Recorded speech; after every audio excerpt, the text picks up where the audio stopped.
ANC is not in conversation with anybody, formally or informally, about forming coalitions.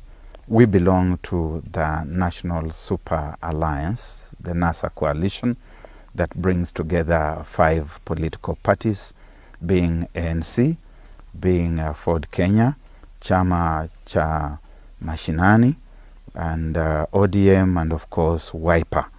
That coalition exists. It's been registered with the registrar of political parties.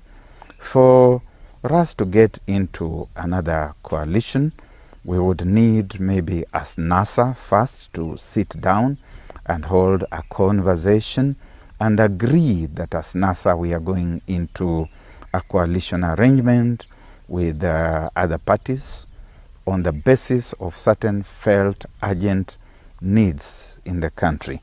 Barring that, individual members or individual parties within the NASA coalition have got the right and freedom to withdraw from NASA formally, and that then leaves them free to get into whatever other coalitions they may wish to get into.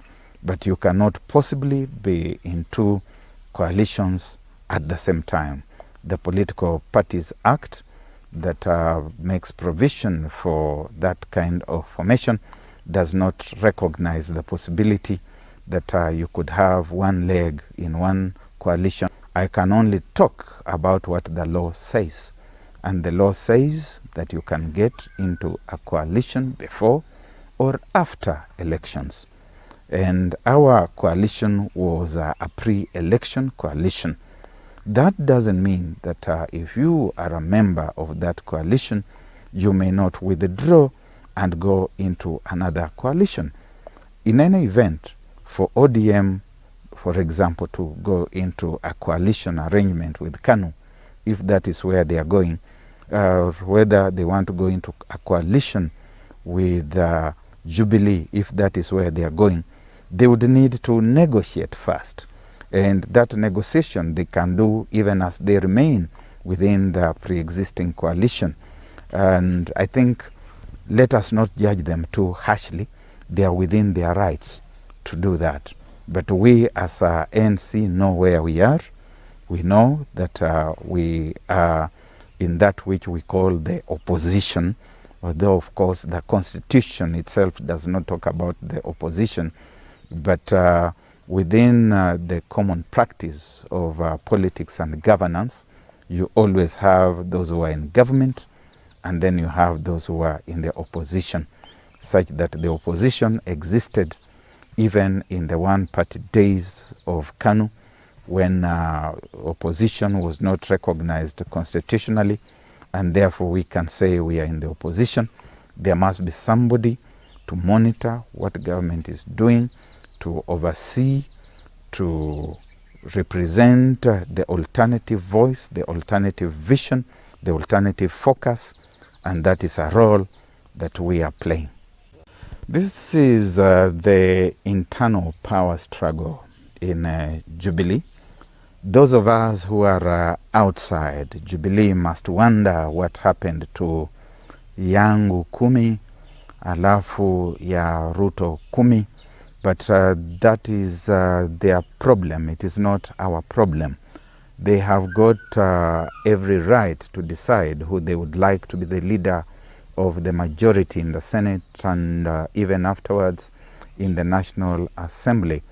The regrettable thing is that Jubilee then makes what is their internal power struggle and crisis to become a national crisis. They ought to be able, if they have the competence that is desirable, to sort out their competitive dynamics within their party without getting the thing to spill over into public space and becoming a national crisis, particularly not at this time when there are so many other things that the country needs to focus on. We have got the new coronavirus that has virtually paralyzed not just the country, but the entire global community. This should be the president's foremost waking and sleeping agenda. He should be wondering about the economy that is now in a free fall.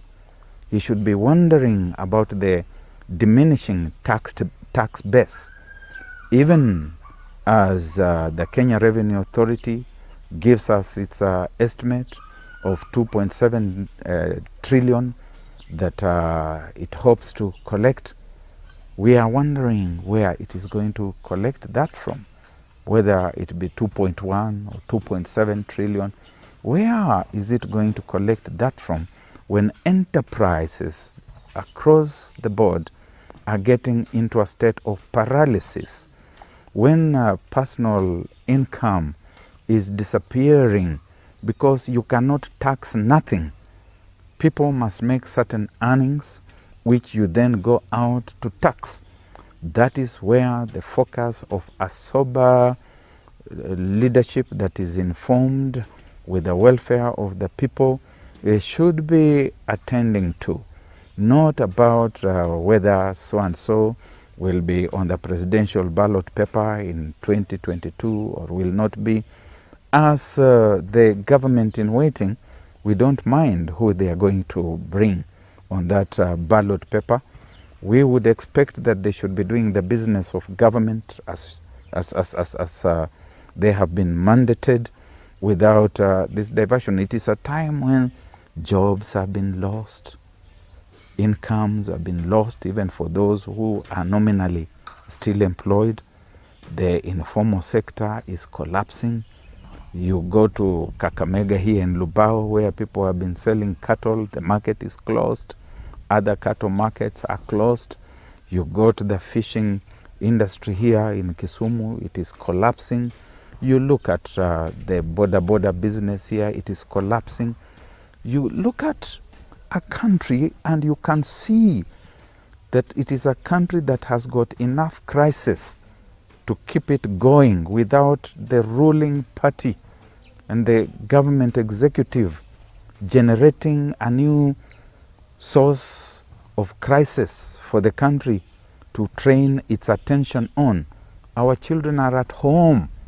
We don't know when they will ever go back to school, if ever at all. We are talking about a situation where citizens are afraid of going to hospitals to receive health care. Don't we need a government that goes back to reassure the people instead of wasting time in unnecessary power struggles?